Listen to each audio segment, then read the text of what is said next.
This is Hot Edition. Good evening and welcome. My name is Beatrice Adu. The news is also live on Kesmi 107.1 FM and across the world at 3news.com. Coming up in the next 60 minutes.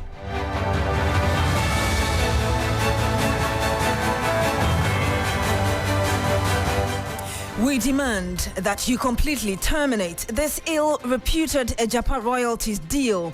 Civil society organizations in governance and anti-corruption ask President Akufo-Addo to completely do away with the controversial Ejapa royalties deal days after Parliament's Public Accounts Committee revelation that the country has spent $12 million in consultations on a deal which has been botched.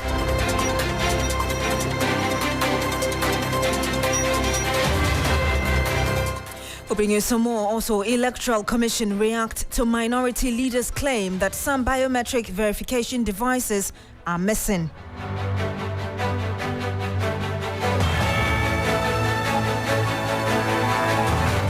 Much later tonight, concerns over disruption of academic work in public, basic and senior high schools as teachers embark on a nationwide strike. Tonight, we unpack the issues and get reactions from the Education Ministry.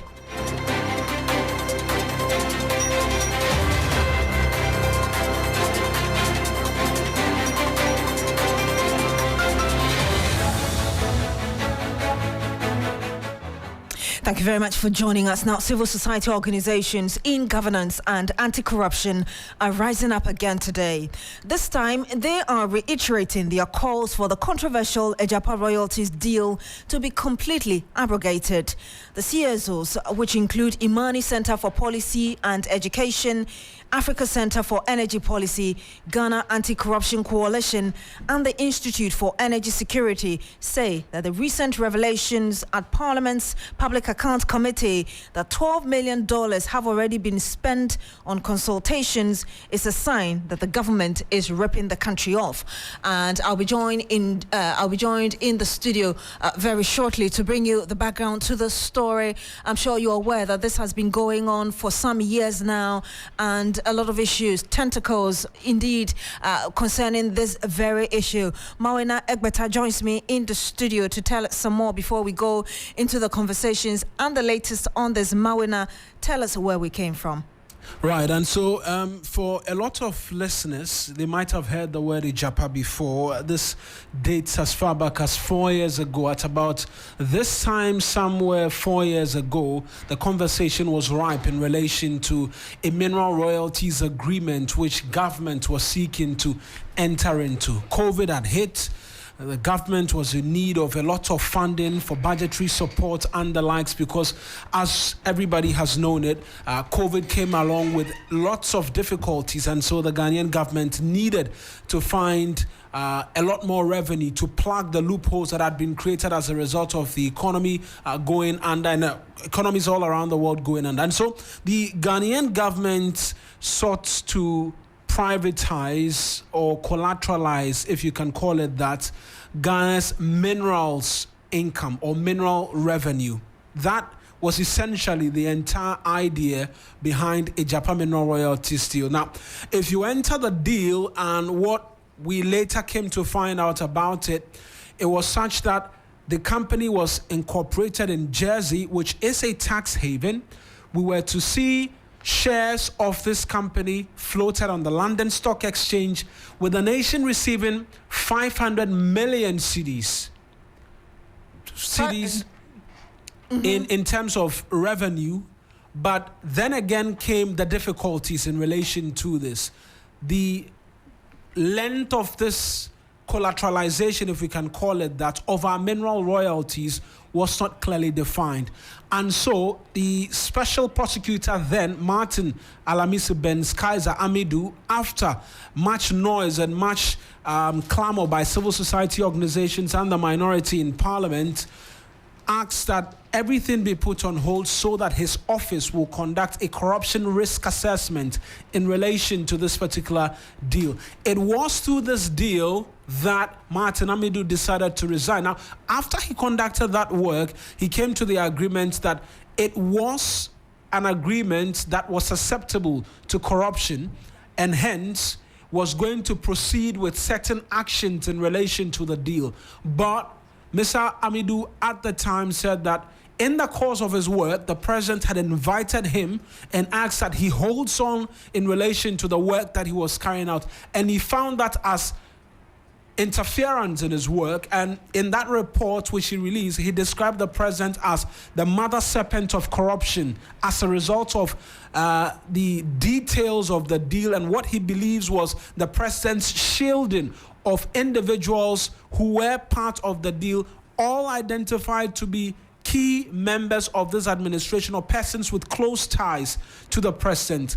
It all went under because the president decided to suspend the deal as a result of the noise that came around this. And we must mention that this was very close to elections at the time in 2020. Indeed. And many had made the case that it could be a reason why the government could suffer at the polls, but that did not happen. They still won by some 500,000 votes.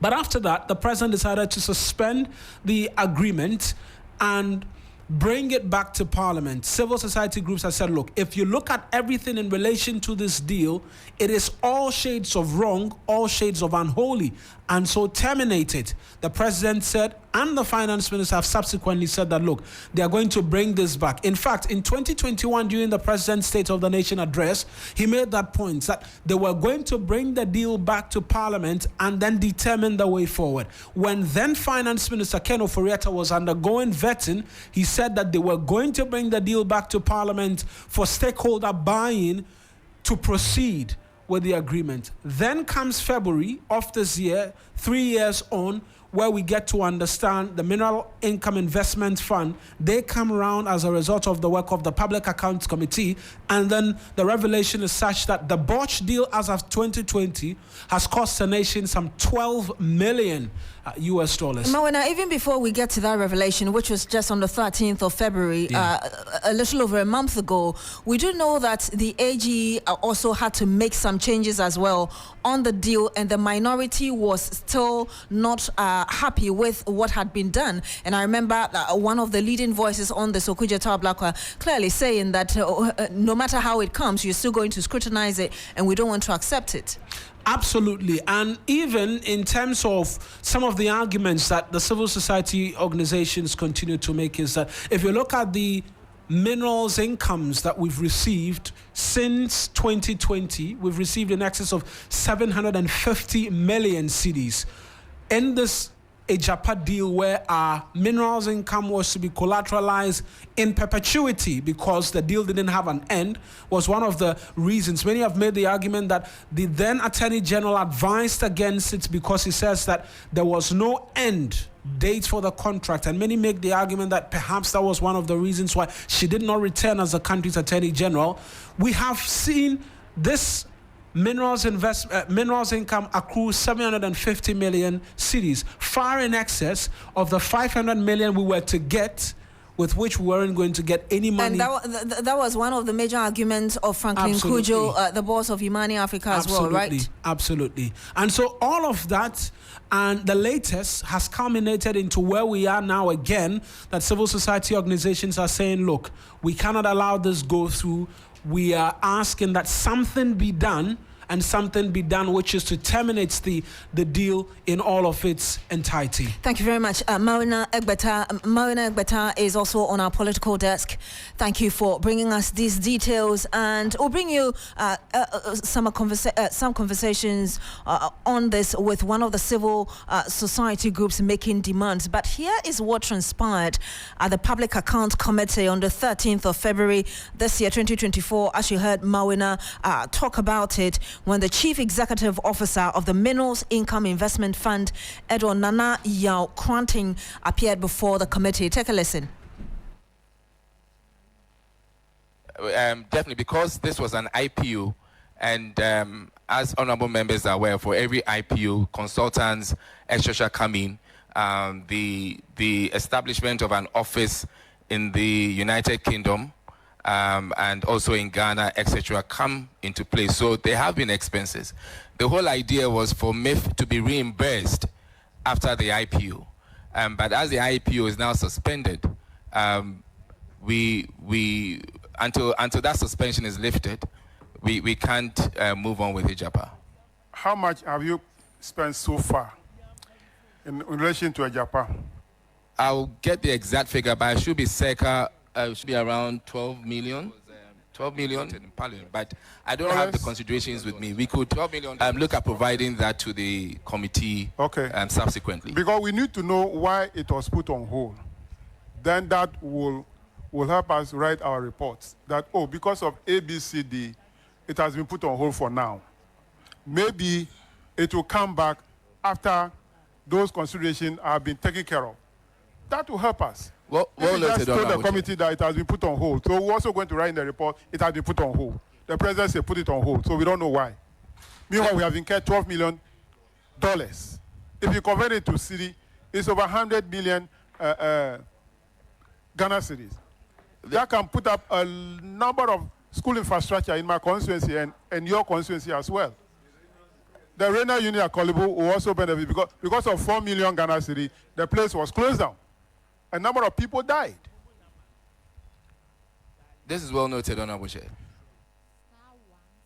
And you heard that interaction between the Chief Executive Officer of the Minerals Income Investment Fund, Edward Nanaya Kranting, and the Chair of the Public Accounts Committee. I'm joined on the line now by policy analysts at the Africa Center for Energy Policy, ACEP, one of the groups making the demand for the President to do away with the Ejapa deal. Good evening to you, sir. Thank you for joining us. Hello, good evening to you, and thank you very much for having me this evening.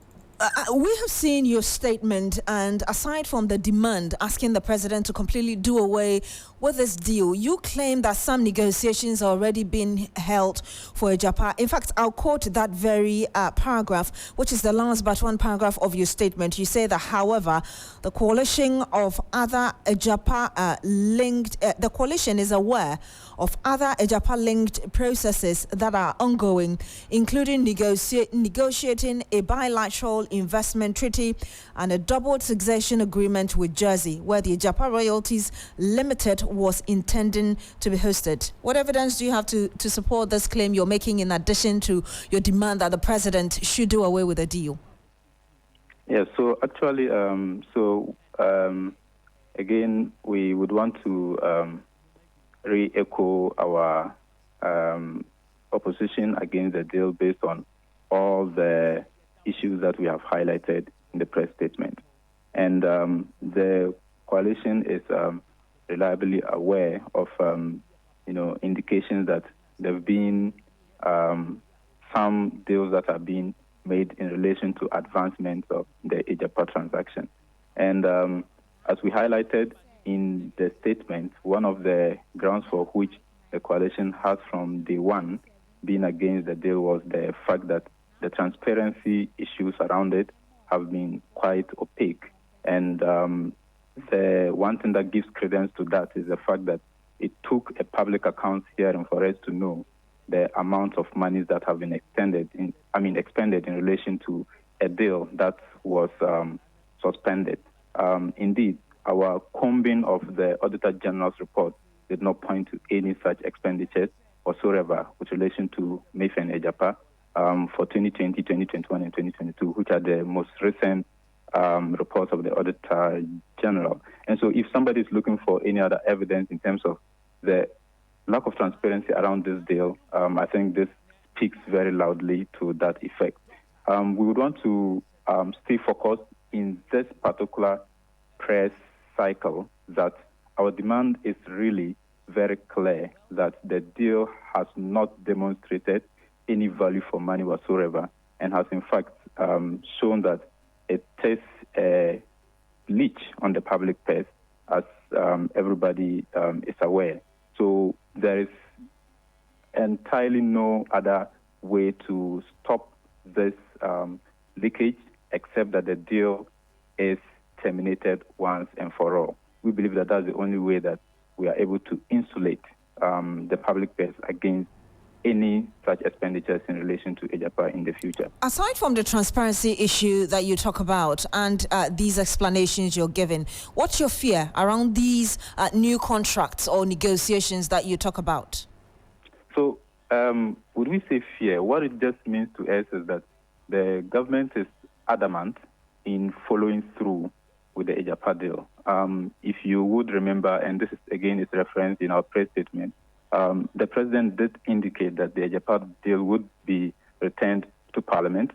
We don't need any further evidence to show that indeed transactions are happening in terms of going ahead with the deal. If expenditures are made, that means that measures are being put in place to ensure that EJAPA comes to light. So we are saying that from all economic indications, the deal is in bad faith and is not in the best interest of the country. And so when you even look at the revenue accruals from our mineral royalties as compared to the upfront payment that we're actually looking forward to receiving through this deal, it doesn't show any value for money to the Ghanaian people.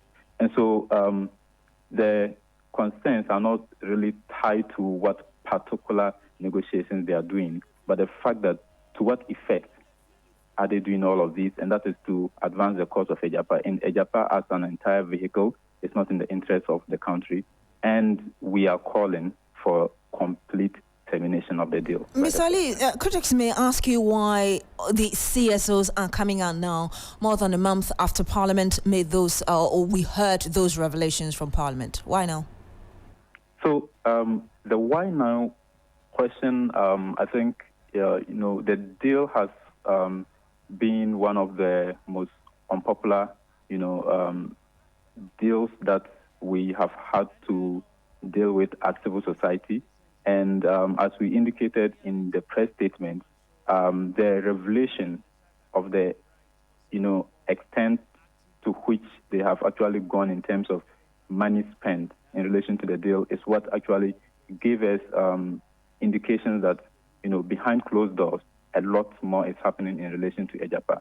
And so we believe that, a month on is not too late to call for complete termination of the deal. And besides, we're also looking forward to getting more details on the cost lines in relation to the revelations that was made at the Public Accounts Committee hearing in terms of the $12 million expenditures.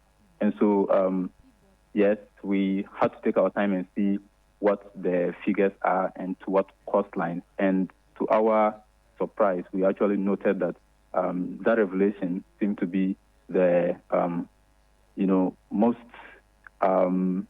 available source of information on the expenditures in relation to the EJAPA deal.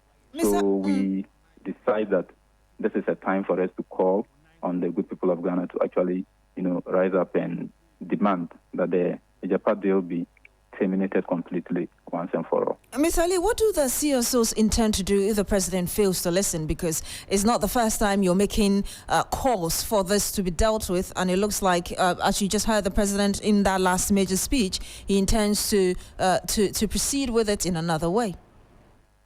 So I think for now, what we believe is that the president would respond and rise up to the call of the call made by the CSO coalition, also because the president is working in the interest of the people, and so whatever calls that are going to inure to the benefit of the people, he would rise up and respond to it positively. So that is our belief.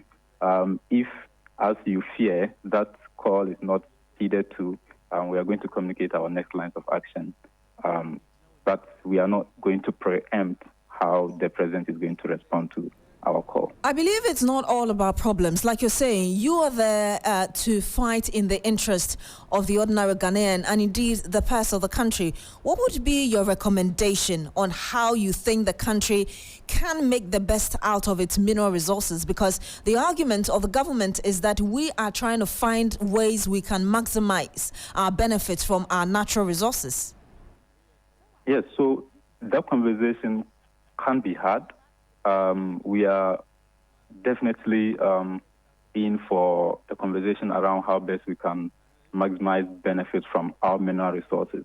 Okay, until that conversation is had and very transparently and expansive enough, what we have on the table now in terms of EJAPA has proven to be inefficient. And so for now, until we before we even talk about alternatives, we need to kill this EJAPA deal once and for all. Then we are very happy as civil society to engage with MEF on ways forward to ensure that the Ghana's mineral royalties are invested prudently and efficiently in the interest of the country. We'll have to end it here. Thank you very much, Ilyasu Ali. He is policy analyst at the Africa Center for Energy Policy, ACEP. Thank you for sharing those views with us.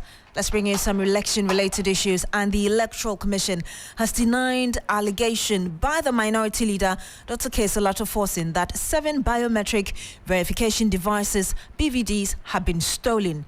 On Tuesday, March 19, Dr. Kesalato Forsin indicated that the EC confirmed to them about the missing 7 BVDs, which cannot be identified. The minority leader called on the Criminal Investigations Department, CID, of the Ghana Police Service and other security agencies to immediately probe the theft, as it had the tendency to mar the integrity of the December polls. Listen to him.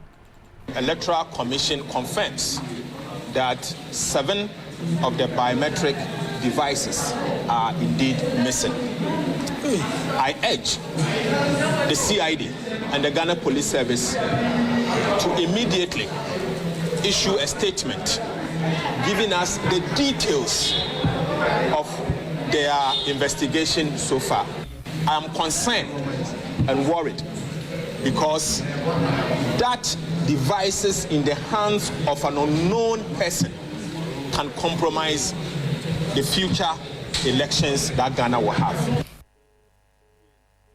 But Deputy Commissioner in charge of operations at the Electoral Commission, Dr. Samuel Tete, says it is not true. We are preparing our BVR kits. It was detected last week. It was last week that we detected. With a meeting with political parties, we have it actually. Normally, we engage the political parties using what? IPAC. And we have a structured meetings with them where we meet with them and then we inform them. So at the next IPAC meeting, the Commission will inform the political parties. And we are seeing that we have a well-structured and a well-installed security system. Apart from the police who are there, apart from the national security who are there, the Commission also has its own security. And this detection was not made by any other person but by the Commission. It is the Commission which actually detected. And you know that definitely, no matter how strong your systems are, at times there are some of these things which come up. But we are assuring the public that we have a robust system where we can actually detect these things. And it is because of the system that we have in place that we are able to know that these laptops have been stolen. You heard that Deputy Commissioner in charge of operations at the Electoral Commission, Samuel Tete. Another Deputy Commissioner who is in charge of corporate services, Dr. Bosman Osari, also assured the populace of the safety of their equipment for the elections. People saying that, how secured are your systems? Especially so because we have many security personnel, police personnel around. How did these things happen? Again, we want to assure each and every one here and the good people of our country that our systems are secure.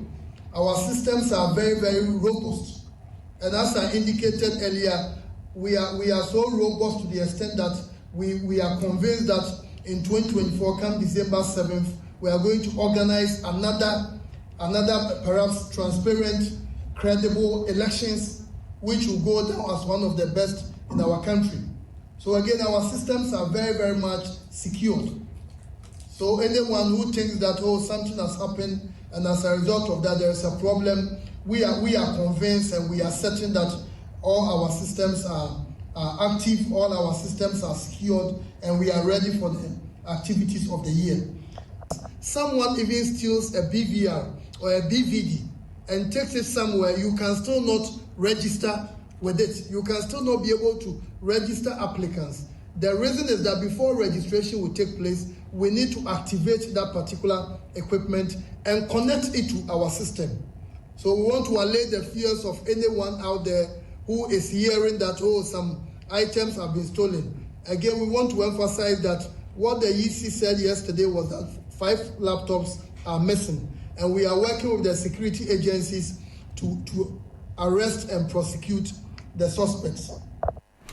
Dr. Bosman Asare is Deputy Commissioner in charge of corporate services at the Electoral Commission. I'm joined on the line now by Dr. Rashid Tanko Computer. He's Deputy Director of Elections for the NDC. Good evening to you, Doc. Thank you for joining us. Good evening, Beatrice. Let me say good evening to your cherished listeners. The Electoral Commission is directly saying, or indirectly, should I rather say, saying that your representative in Parliament lied. Why did Dr. Atu lie to us? In fact, Dr. Bosman Asare is economical with the truth. He talks as if we don't understand what is the meaning of DVRs and DVDs. What is he talking about? The DVR comes with laptops. Without the laptops, it cannot operate. When you go to register, you will see that they enter your data on a laptop, which is connected to that system. The whole system is put together is what we call DVR. What is he talking about? Okay, but Doc, you're just admitting in your own explanation that there's a BVR machine that is connected to a laptop, and the EC is saying it is pure computers and not that machine that is connected to the computer. I'm saying that it's part of it. That makes it the BVR. When you take out the laptop, then there's no BVR.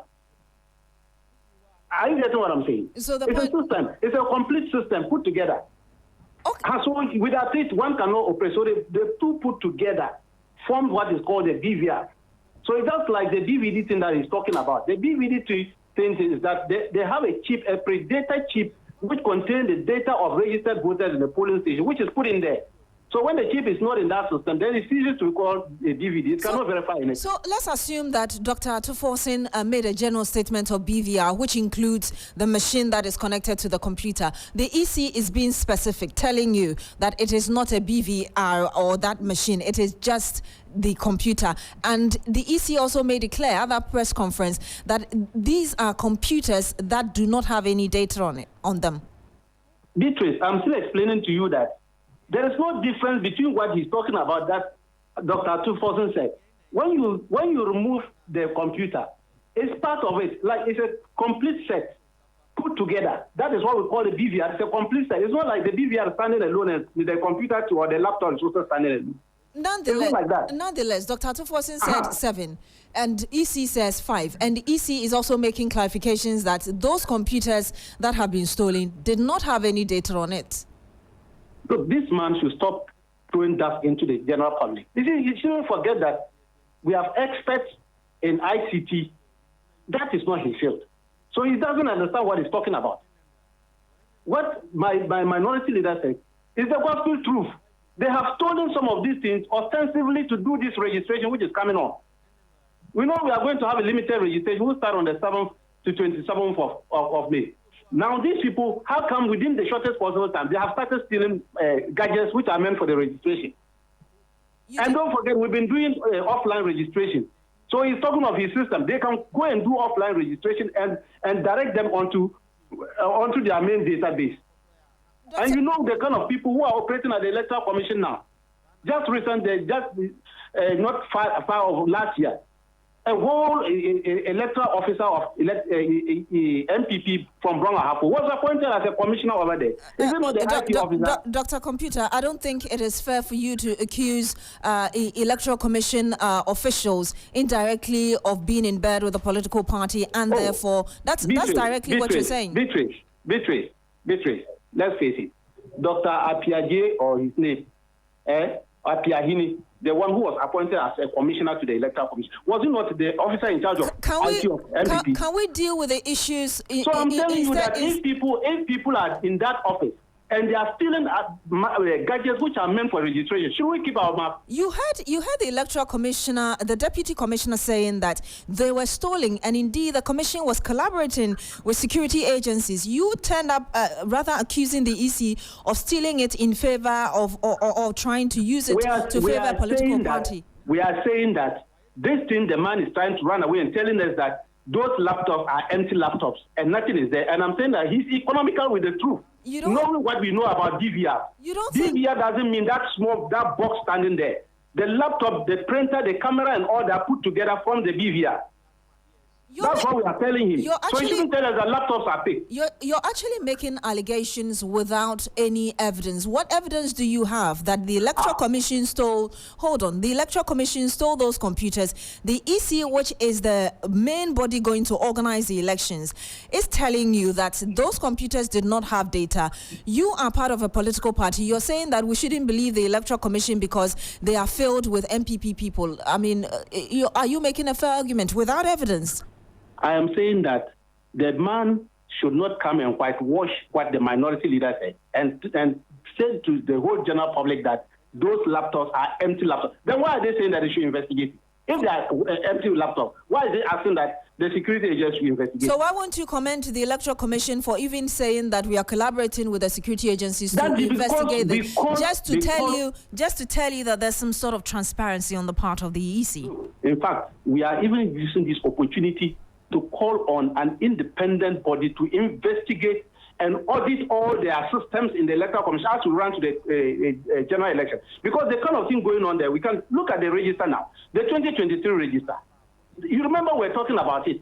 It's full of mistakes. People went to vote at the district assembly election and they didn't find their names. Dr. Computer, we told them at IPAC meeting about it. I know there are high stakes for this election for both MPP and NDC. Fortunately, you have an opportunity at IPAC. Is this something that you're going to raise there so you're able to address it? Yes. In fact, the last IPAC meeting, before even they gave us the calendar, we raised the issue about the register. The register not being authentic. The register being full of mistakes, people names not in the register. Meanwhile, they are holding voter ID cards. Only for us to be told that 5 of their laptops are taken away. And he's telling us that they are empty laptops. We are saying that we are calling on independent organization to go and audit their systems. And which independent organization will you be calling on? They did. You remember in 2012, the MPP, when they were in opposition, called on the Electoral Commission then that they want an independent organization like KPI, MAG, to come and audit the systems of Electoral Commission, just to give them fair understanding of what is going on there. And the Electoral Commission then yielded to that. That was in 2012. You mean KPMG? Yes, KPMG. So we are saying that we need similar organization, an IT international acclaimed organization, to come and audit their systems, because the kind of thing they are telling us, there is something fishy going on there. Because you can't tell us that you have a robust system and people's names are missing in the register. Dr. Computer, I'm repeating this, you have an opportunity at IPAC. As a political party, you don't think that going into this election, especially knowing that there's an opportunity to address your issues, there's a need for you to adjust your stance when it comes to your trust? Of course, that is why I'm saying that after the last IPAC meeting, that this issue came up. In fact, when we finished the IPAC meeting and they gave us their calendar, within a week, then they stole them the items. They didn't even let us know. It was our own internal intelligence that gave us this information that items have started missing in the Electoral Commission. We raised an alarm on it, and then a minority took it up, raised alarm on it, they held a press conference, only for them to come and be running away from it and telling us they are empty laptops, they cannot. What is this man telling us? I'm telling you that he shouldn't run away. Look, it is as a result of the registration that will go and enter into the BVD. If you don't have a better registration exercise, what kind of BVD are you going to use for the verification of voters on that day? So you shouldn't tell us that they are interchangeable, because through the BVR that will get the data to feed to the BVDs for the voting. So we shouldn't talk as if these are independent items that do not connect to each other. One fits the other. The BVR will capture you, take your data as being registered, properly registered, and put it into the register. And then they now put it into chips and put it into the BVDs for people to be verified. So if people have started stealing those gadgets, and faceless body, we don't know them. The issue should not be whitewashing that although they have been stolen, they are empty laptops, and therefore we shouldn't worry, nobody should worry. We have a robot. How can you tell me you have a robust system when your items are being stolen left and right? We can't accept this. We'll have to end it here. Dr. Rashid Tanko Computer, he is Deputy Director of Elections for the NDC. We're trying to connect to the MPP to find out what the party also thinks of not just the press conference by the Electoral Commission, but also the claims being made by the opposition NDC. You're still here on Hot Edition on 3FM. My name is Beatrice Adu. Stay with us.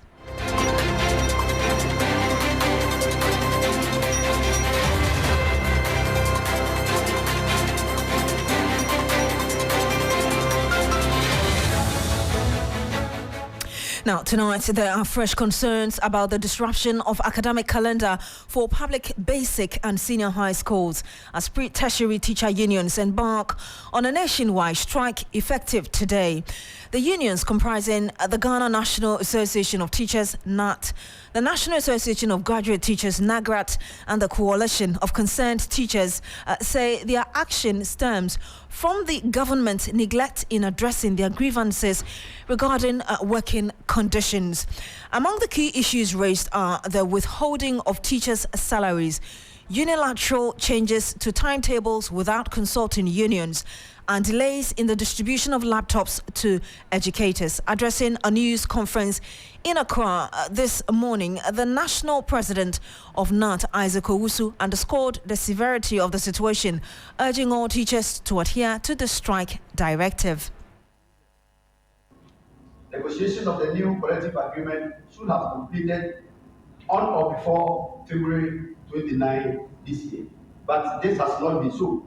Thus, the new collective agreement stands unnegotiated, and we raised this concern in our letter to the Director General of GES dated 29 February 2024. From the rank and file of our members, we, the pre-tertiary teacher union, do stand with our members and hereby declare a nationwide industrial action effective today. You had Isaac Owusu. He is the president of NAT. Speaking earlier at a press conference, I'm joined by Ayikoi Awule, Director of Communications for the Coalition of Concerned Teachers Ghana. Good evening to you, sir. Thank you for joining us on Hot Edition. Yeah, good evening, and good evening to all your listeners. Obviously, these issues have been lingering for some time now. Are you able to tell us why you found it necessary to declare a strike this time around? Thank you very much.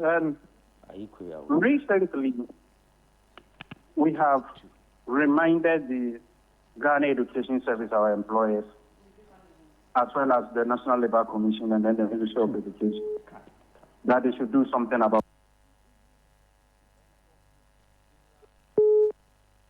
I'm sorry, we just lost the man there. We'll try and reconnect to him. Hello? Yeah, can you hear me? Yes, please go ahead. Okay.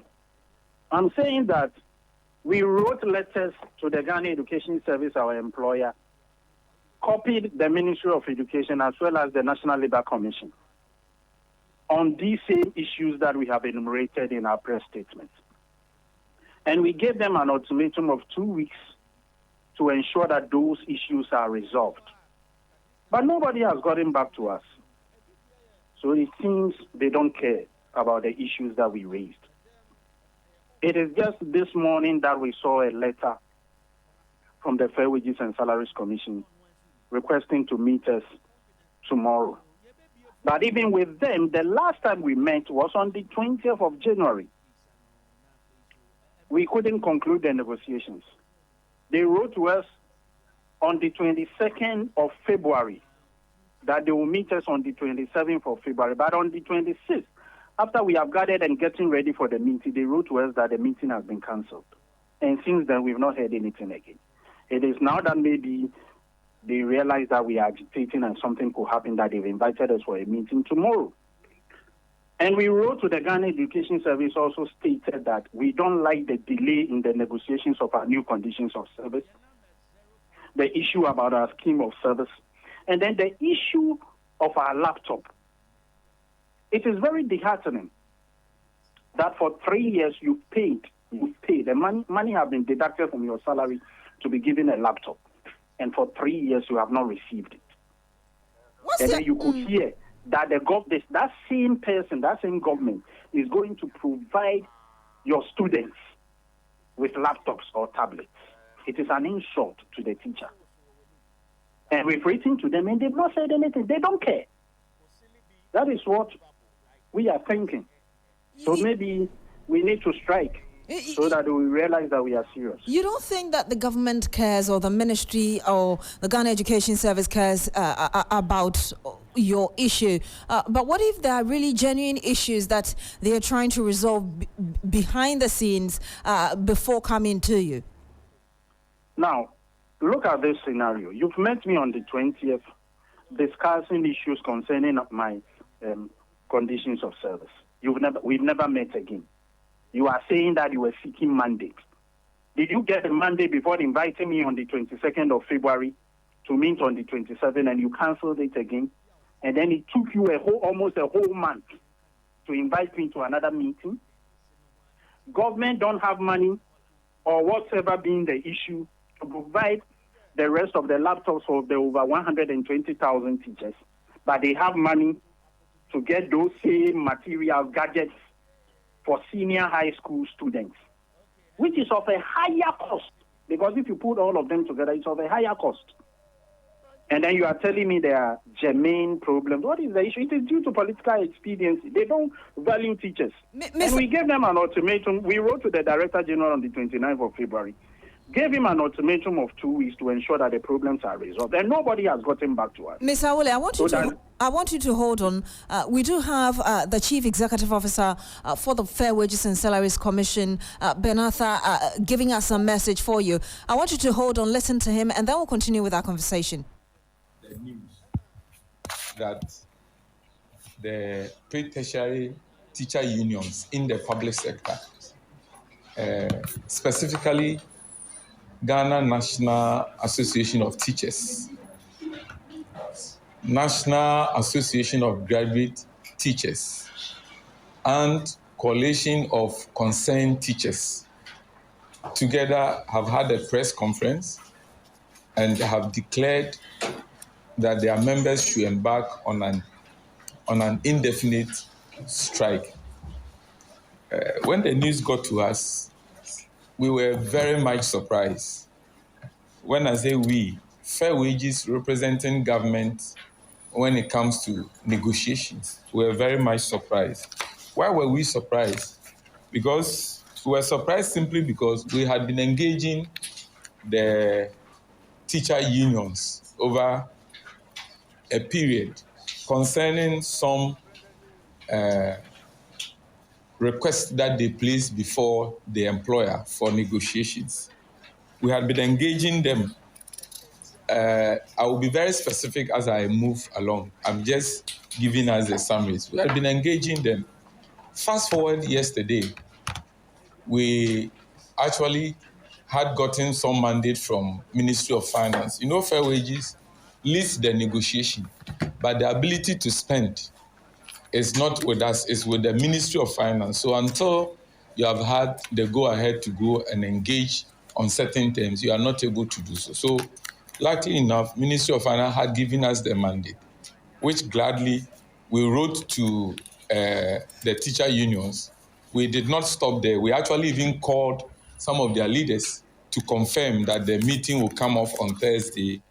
So that was Ben Arthur. We'll bring you some more of what he said later. The CEO of Fair Wages and Salaries Commission, Ms. Awole, I'm sure you heard him there.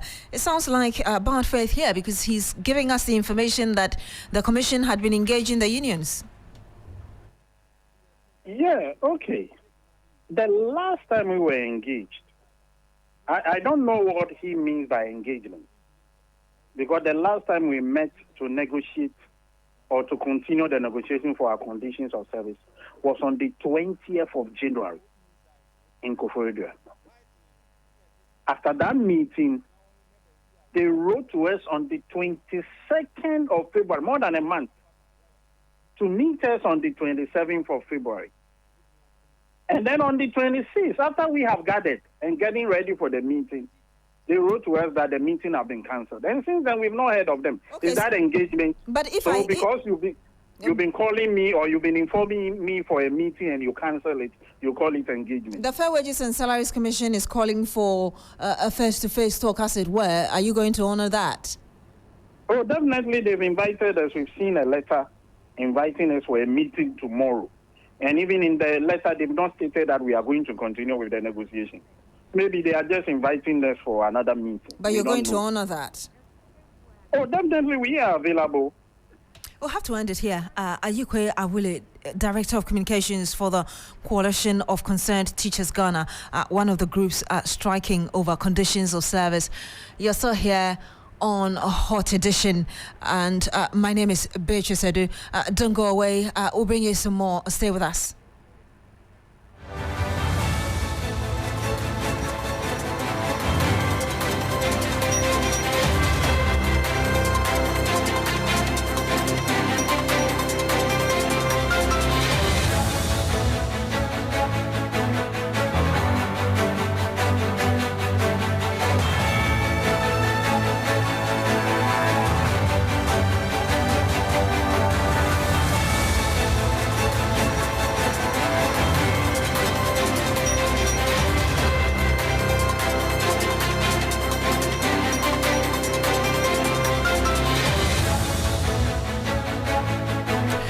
Hello there, good evening and welcome to the Business News on Hot Edition. Coming up this evening, Ghana's economy grows by 2.9% in 2023, surpassing government's revised target of 1.5%. I am Michael Obodu. I'll bring you details of our top stories and more shortly. Please stay.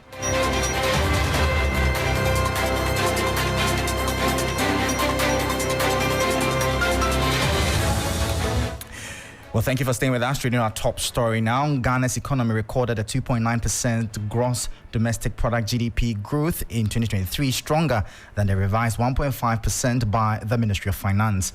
The growth rate is slower than the 3.1% recorded in 2022. According to government statistician Professor Samuel Kobna Enim, the services sector contracted by 1.2%. However, it remains the biggest size of the economy.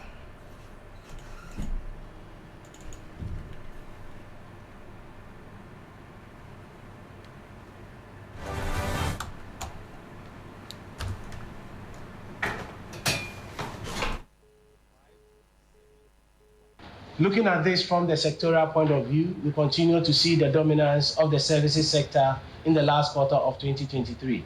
In the last quarter of 2023, the services sector had a share of 46.3%, and the industry sector 32.3%, and the agricultural sector contributing about a fifth of the total GDP that was recorded in the last quarter of 2023. Highlight of annual GDP for 2023. The value of the economy from a constant GDP perspective was 186.6 billion Ghana cedis for the year 2023. This constant GDP signifies an annual growth rate of 2.9% for the year 2023. From a sectoral point of view, from an annual GDP perspective, we continue to see the dominance of the services sector. Also from an annual GDP perspective, as the services sector in 2023 had a share of 25.6%, followed by industry 31.7%, and agricultural 22.7% for the year 2023. So that was government statistician Professor Samuel Kobna Enim speaking there. Away from that, the Ghana Export Promotion Authority, GEPA, is aiming to boost its total non-traditional exports to $4.5 billion this year, representing a significant increase from the forecasted figure for the previous year. Deputy CEO of GEPA, Samuel Kofi Dentu, expressed optimism about reaching this target during an interview with 3 Business. His remarks came during a sensitization workshop on trade liberalization under the African Continental Free Trade Area (AfTA), organized by his outfit. In 2024, we are targeting to be by end by 4.5 million or 4.6 billion US dollars. So after opens up a huge opportunity for us to increase.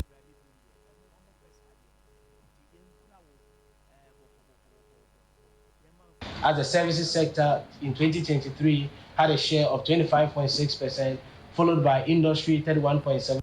in 2022, I think we ended non-traditional export value of about 3.6 billion, and we are hoping to do about 4 billion in 2023. We are still compiling the numbers because before you put these numbers out, you need to be sure that what you are talking about is reality, is what has ended up in the country, and so we are reconciling. I think that in the next few months we will come up with the numbers, but we are hoping to end up at 4. In 2024, we are targeting to be by end by 4.5 million or 4.6 billion US dollars. So after opens up a huge opportunity for us to increase, but of course, you need to be ready with the all the basics on the ground. That is why we are doing programs like this, so that even though every country has a tall list of liberalized products, you need to understand how you are able to tap into. So that was Deputy CEO of GEPA, Samuel Kofi Dentu, speaking there. Now we turn our attention to the country's ports as in response to concerns about high and fluctuating duties at the ports that have consistently been raised by Ghanaian importers. Vice President Dr. Mahamudu Bawumia has assured of ensuring that duties are predictable. As such, he revealed a committee has been set up to review charges at the country's port, dreading its negative impact on inflation. He was speaking at a dialogue with the Ghana National Chamber of Commerce and Industry. If you are selling your goods, you are going to price in anticipation that the import duty I'm going to pay is going to also be higher, isn't it? So then that means the inflation dynamic will be faster.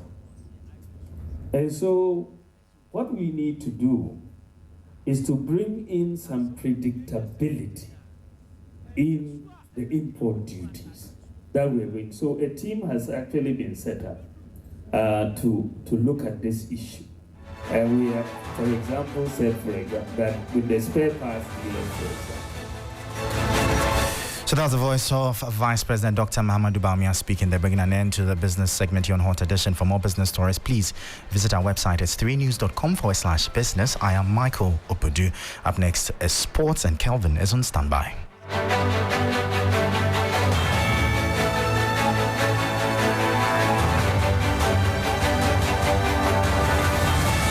Now let's get into the latest in the world of sports. We'll be trying to get to the Legon Stadium where my colleague Yalfosulabi is. He has given us updates of the athletics competition currently ongoing at the Legon Stadium. But Toby Amusan once again rules Africa when it comes to the 100 meters hurdles. Women clocking a time of 12.89 to win that particular event. Fantastic scenes there. As 400 meters final had Chidi Ocheze winning gold also for Nigeria with 45 seconds. Let's quickly get on there to Yalfosulabi, who is there at the Lagos Stadium. Hello, Kawa. Yeah, hello. Yes, thanks for joining us. What's the latest? How are things panning out there? Kindly feed us with a little of the happenings at the Legon Stadium. The evening session began at 4 p.m. and quite a lot has already happened. The 3,000 women's steeplechase has already happened. Winner from Kenya, and then there was a Ugandan also who came in second. The winner, Beatrice, is actually the world record holder in the 3,000 meter steeplechase, and so she just basically defended her title here. She's also the African champion, so she basically defended her title. But also another interesting one is that in the women's 110 meter hurdles, Toby Amusan, who's also the world champion and then the African champion, also defended her title. She ran a time of 12.89 seconds to finish first in the women's 110 meter hurdles, and so that's one of the things that has happened. Also, javelin throw. South Africa won gold, silver, and then a Ugandan won bronze in the women's javelin throw. The men's javelin throw will begin on Friday, and that's where Ghana's John Ampoma is going to be throwing in. But in the women's javelin, the two South Africans and then the Ugandan have already picked up the medals in there. Also, in the mixed relay medal presentation was done early on. Nigeria winning gold, and then Botswana winning bronze. Botswana winning silver, I beg your pardon, and then the bronze going to Kenya. And so all of these races have all gone through this evening session. We are still waiting for the hottest races of the day, which is the women and men's 100-meter relay. That's a 4x100-meter relay. And so those are the two major events we are waiting for. Also, another Ghanaian, Alex Amankwa, has qualified for the 800 meters, the 800-meter final. He has been incredible in all of the races he's had, the first round and in the semi-final and this one. And so we're hoping to see him mount the podium later on tonight when he runs. That race should begin at 7 p.m. In there. And then also the relay races, that's the women and men's relay, will begin from 7:10 p.m. So a lot of action in here. We are still not done. So much to look forward to tonight. All right, thank you so much, Yao Fosulabi. There, very comprehensive report from Kawawa. Now to the Ghana Premier League, where Nations FC have defeated Dreams FC by a goal to nil, maintaining their 12-game unbeaten run at home, courtesy a 45th minute finish from Blankson Nyama. Here is Coach Okansi Mingle on how difficult the game was for them. When they push more, when we intercept the ball, we get the ball. We have to play quick forward so that we get them on the break. That's why we got a few on the break. We wasted them. If we had converted them, they will not come again. They will sit back and defend the two. But they thought they only won. They can equalize. So they were pushing more. We go. When they score, it's fine. When we also equalize, fine. So that's why we were communicating to them. When we intercept the ball from back, the pass has to be quick. 1-2, we get to their 18 and go. It was not working like that. So that was Kasim Mingolo Kansi there. But there was another game between Medema SC, but that game has been rained off and is going to continue tomorrow at the Takwa Akun Park at 10 a.m. So Medema would have their game continuing tomorrow, and that will be all for sports. My name is Kelvin Osa Beatrice. Hopefully you are ready for tonight 4x100 meters relay.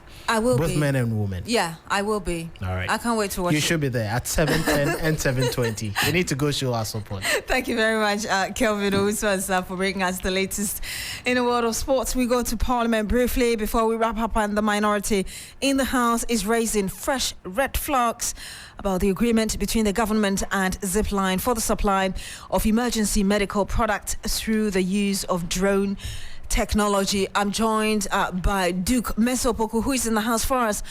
Duke, what more can you tell us? We know that a member of the Health Committee, Mita Kando, has also been talking about this. Yes, so he's the ranking member of the Health Committee. Now, the House today has considered and approved the NHIS formula.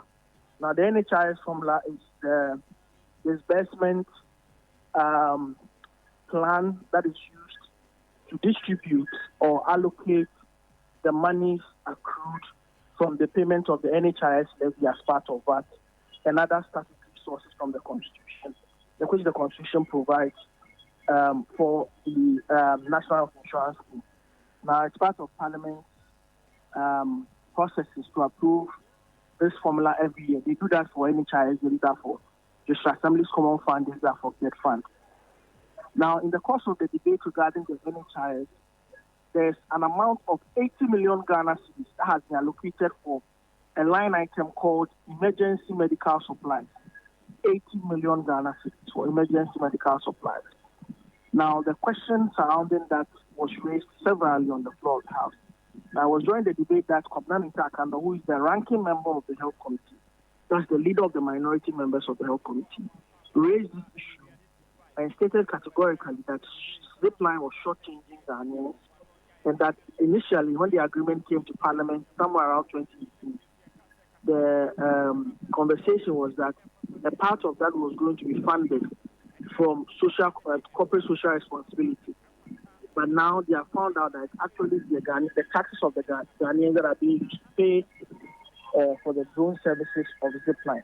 And apart from that, these payments, apart from being occasioned by apart from these payments being made from the taxes of Ghanaians, there is a part of the agreement which stipulates that whether the medical supplies are made use of or not, they are supposed to be paid for by the Ghana government. So essentially, he likened this to what has come to be known in the energy sector as a take-or-pay agreement, where whether the power is used or not, the state has to pay for it.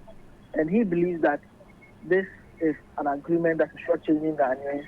He mentioned that a country like Rwanda has been able to review and revise the agreement from that take-or-pay to now where Rwanda pays exactly for the number of supplies that is using, and not for the entire production and the sell side that have been put in place. So that is the kind of arrangement that he's advocating for. He thinks that should be reviewed. So this is the argument he made on the floor of the House. But then this was rebutted, not necessarily rebutted, but Chairman of the Health Committee, Dr. Yoafi, indicated that he thinks that, well, there is a need for it to be reviewed, looking at the fact that more countries have signed on. The US, the UK, Nigeria, and other countries have signed on the zipline agreement. And it was all because of the success stories of ziplines in Ghana and in Rwanda. And because of that, Ghana should use that as a leverage to renegotiate the contract that is associated with the supply of the drone delivery services. So that's like the major issue that has divided opinions on the floor of Parliament today before. But apart from that, the tributes for MPs who have passed on, Mark Wayongu and Rashid Bawa, were read on the floor of the House today. And they've gone on break since 4 o'clock. If you can hear a bell tolling in the background, that is the bell that is tolling, calling on members of Parliament to come back to the floor of the House for business to continue. The minority has indicated that they are not willing to do business deep into the early hours of tomorrow morning, like it is usually the case when Parliament is rising for their recess or for their break. And because of that, they are making the case that the House should come back quickly, do the business that they have to do, and then go on break. Thank you very much, Duke Opoku.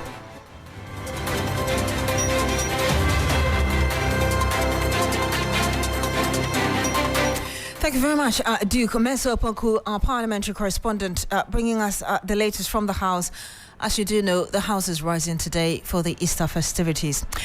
And that's how we end Hot Edition today. My name is Beatrice Adu. Thank you very much for joining us. Our top story: civil society organizations in governance and anti-corruption ask President Akufo-Addo to completely do away with the controversial Ejapa royalties deal, days after Parliament's Public Accounts Committee's revelation that the country has spent $12 million in consultations on a deal which has been botched. Thank you very much for joining us today. Log on to 3news.com for more news. Good evening. Do enjoy the rest of our programs.